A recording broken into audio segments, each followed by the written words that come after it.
అండి బాగున్నారా? రోజు చేసే పనే ఒక్కరోజు గ్యాప్ వస్తే చాలండి మళ్ళీ చేయబుద్ధి కాదు. పొద్దున్నే మా ఆద్య స్కూల్‌కి వెళ్ళనంది. కారణం ఏంటంటే నిన్న హాలిడే వచ్చింది కదా! ఇంక ఈ రోజు కూడా హాలిడే తీసుకోవాలనిపిస్తుందని నాతో చెప్పింది. ఇప్పుడు మా ఆద్య అంతే హాలిడే తీసుకున్న నెక్స్ట్ డే స్కూల్‌కి వెళ్ళాలంటే కష్టం. వెళ్తే గనక ఇంకా ఆగదు. రోజు వెళ్ళిద్ది. ఈ అలవాటు నాకు కూడా ఉందండి. పని చేస్తూ ఉంటే చేయాలనిపిస్తది. ఒక్కసారి రెస్ట్ తీసుకుందామని కూర్చుంటానా మళ్ళీ పని స్టార్ట్ చేయాలంటే అస్సలు చేయబుద్ధి కాదు. నా వీడియో పెట్టలేదు. ఇంక ఈ రోజు వీడియో పెట్టాలనిపించడం లేదు. అంటే కరెక్ట్‌గా చెప్పాలంటే నా బండి స్టార్టింగ్ ప్రాబ్లమ్ అండి. ఒకసారి స్టార్ట్ అవుతే ఇంక అస్సలు ఆగదు. ఈ రోజు బ్రేక్‌ఫాస్ట్ పూరి పెట్టుకున్నా. పూరి అంటే నాకు చాలా ఇష్టం. కానీ అది చేయాలంటే చాలా కష్టం.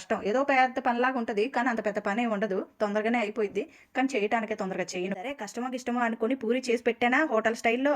అది తినేటప్పుడు వీళ్ళు పెట్టే పేర్లకి ఇంకా లైఫ్ లాంగ్ పూరియే చేయకూడదనిపించిందండి. ఏంటి ఉల్లిపాయలు ఇంత లావుగా కట్ చేసావు? బంగాళదుంప మొత్తం స్మాష్ అయిపోవాలి. అస్సలు కనిపించకూడదు. పొంగిన పూరి నేను తినేదాకా అలాగే పొంగినట్టు ఉండాలంటే ఎట్లా కుదిరిద్దండి? అదే కనుక ఈ పూరి కూర హోటల్‌లో చేసి పెట్టాననుకో సైలెంట్‌గా తింటారు. నాకు ఒక్కొక్కసారి అనిపించిద్దండి నేను చేసే వంటకి పేర్లు పెట్టడానికి ఈ ముగ్గురు పుట్టారా అనిపించిద్ది. సరే సరే మీరు మాత్రం ఈ వీడియోని మీ హస్బెండ్‌కి ఎలాగైనా షేర్ చేయండి. మీరు మీ వైఫ్ వంట చేసి పెట్టినప్పుడు అది తినేసేసి అది ఇలా ఉంది, ఇది అలా ఉంది, ఇలా చేయాలి, అలా చేయాలని రిజల్ట్ ఇస్తారు కదా! ఇలా రిజల్ట్ ఇచ్చే ముందు ఒక్క క్షణం మీకు ఆ వంట పర్ఫెక్ట్‌గా చేయటం వచ్చా? ఒకవేళ వస్తే ఈసారి ఆ వంట చేసి ఇదిగో ఇలా చెయ్యాలని చెప్పండి. ఒకవేళ మీకు వంట గనక రాకపోతే సైలెంట్‌గా తినండి. ఎందుకంటే మా ఆయనకి వంట రాదు కాబట్టి నేను ఇలాగే చెప్పాను.